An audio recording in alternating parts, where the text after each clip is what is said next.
Can you type in Brittney Griner? I'd bring you on. I'd have fun with you. Brittney Griner, where she says, right there, watch this. Every time we play her, there's this commotion, like this loud rumbling from the stands. Turns out it's people, thousands of them, just sitting there watching on purpose. It's very disruptive. She says, WNBA games used to be a chill, quiet place. You could bring your laptop and relax, maybe even get a little work done. But now it's like there's large gatherings of people watching us from the stands. Some of them are yelling crazy about what they're seeing, putting unfair pressure on us to score like we're there for their entertainment. You are. The whole thing is toxic. I saw a guy with his daughter in the crowd, both of them yelling, couldn't hear what they were saying exactly, but it was either my performance or some light racism. But here's where I'm going with this. So the WNBA says they want to get paid more. They're saying this year they're going to make $1 billion. That's what they're saying, okay? The Patrick Bet-David podcast hosted Stephen A. Smith. Everyone in the room fell for that quote. That does not exist. That quote never happened. It's not real. And Stephen A. Smith, who says he is a journalist, fell for it. He completely fell for it. First things first. Respectfully.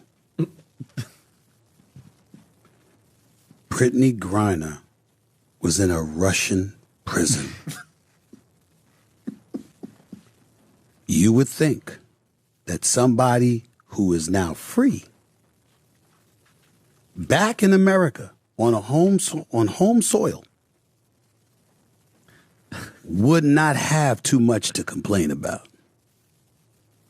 Especially something like this. Fans in every sport. She described the fans. Yeah. It doesn't matter what sport you are. It doesn't matter what sport you pick.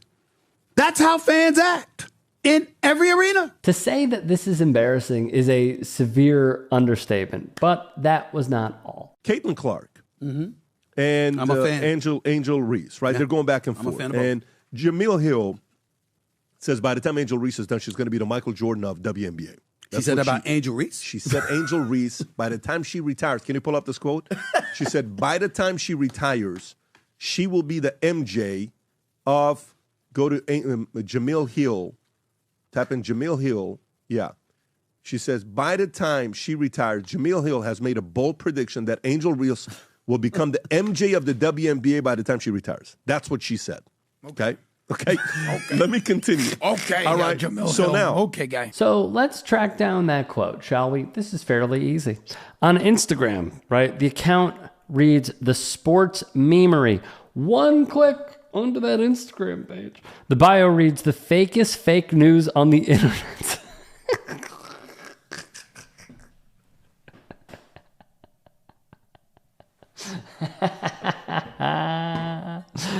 Oh my God. Original memes, satire, parody, follow us. To give one an idea, all right, of what they're up to over there. Tom Brady tweets, pumped to move to Tampa. What should I know about the city? Fake Jameis Winston replies, OMG, you're moving to Tampa? I live here. What brings you to the area? That's their pinned post. That's the best. When you pin a post, right, it either gets the most traction or it's something that you're really proud of. That's what they pinned. That's what we're dealing with here. Another report, Jordan Hudson will start a quarterback for the University of North Carolina this season. It's the best they got. And y'all fell for it, you idiots. Every single person on that show. Idiot.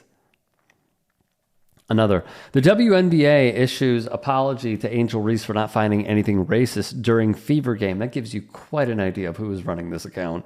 Jemele Hill would then respond to this mess, writing, so I've been wondering why for the past few days I've been getting inundated with a bunch of hate responses on social media, much of it racist. I went down a rabbit hole and apparently this started on Facebook.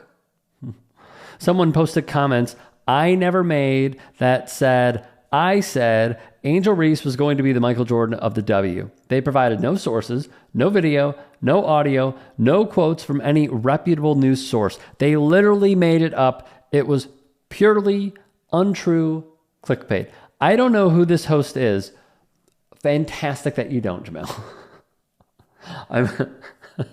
I might have to tell her who it is, but my God, great. Please keep it that way as long as you can.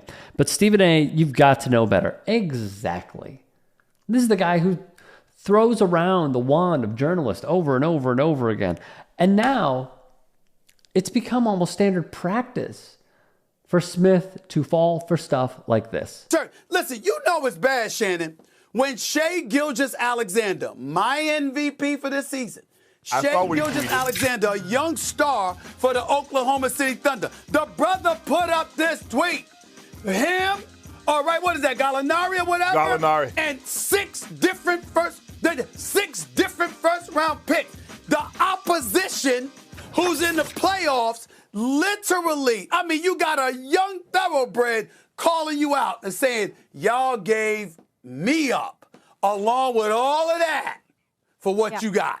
Come on, man. You got to move in a different direction if you're the Clippers. This happened in May of 2024. That was photoshopped by the legend NBA Centel. They have gotten Smith a lot. Especially when Kyrie looked him in the face, according to reports, and told him, you washed up. He said that to him. Yeah. That's part of the reason they had to fall out in Brooklyn. Wow. As well as this account. I kid you not. Sports fans know. Non-sports fans, probably not. Ballsack Sports.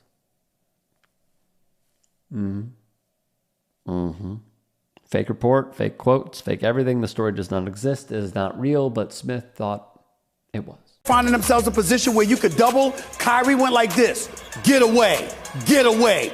I got him. So all of this noise that you hear about what may have transpired in practice between the two and all of that stuff, I dismissed it until Thursday night. Then I said, oh, that really did happen. Oh, damn.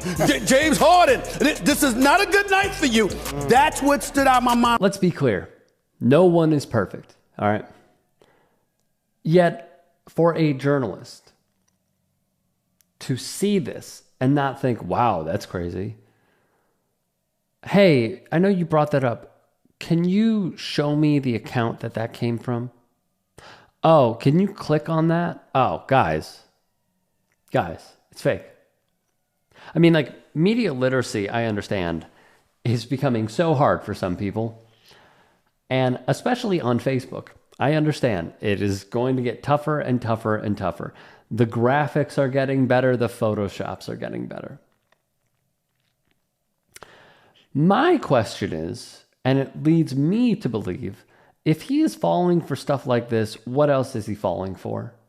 Because when he ran with that James Harden, Kyrie Irving story, and it was not true, and he said it multiple times on ESPN's airwaves, what else is he falling for? What other lies is he spewing? What other BS does he peddle in? No one is going to bat 1,000. I get it. Someone who's close to it is Ariel Helwani, strictly with MMA stuff. Shams is not batting 1,000. Adam Schefter is not batting 1,000. They are very good. At times, they might cater to certain agents in order to get the news out so they could get more scoops down the line, which is sort of a conflict of interest. But if you call yourself a journalist and you believe in journalistic principles, you don't fall for stuff like this. You check. I would expect Patrick Bet-David to fall for stuff like this because he's not media trained. He's just a right-wing MAGA podcast bro.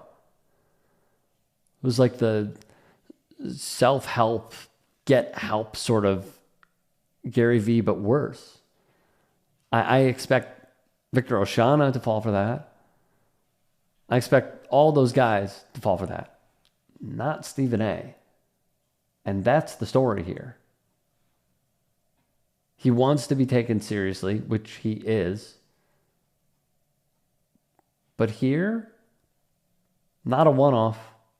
And I have to think, for someone who talks the toughest in the media game and wants himself to be the highest paid ESPN employee of all time, you cannot fall for this stuff.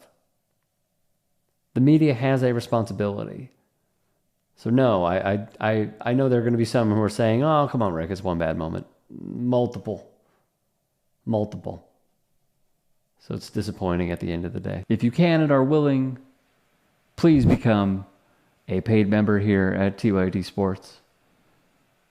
And or go to tyt.com/join. In addition, you can follow me on Twitter, Instagram, and TikTok. Appreciate it. Have a great day.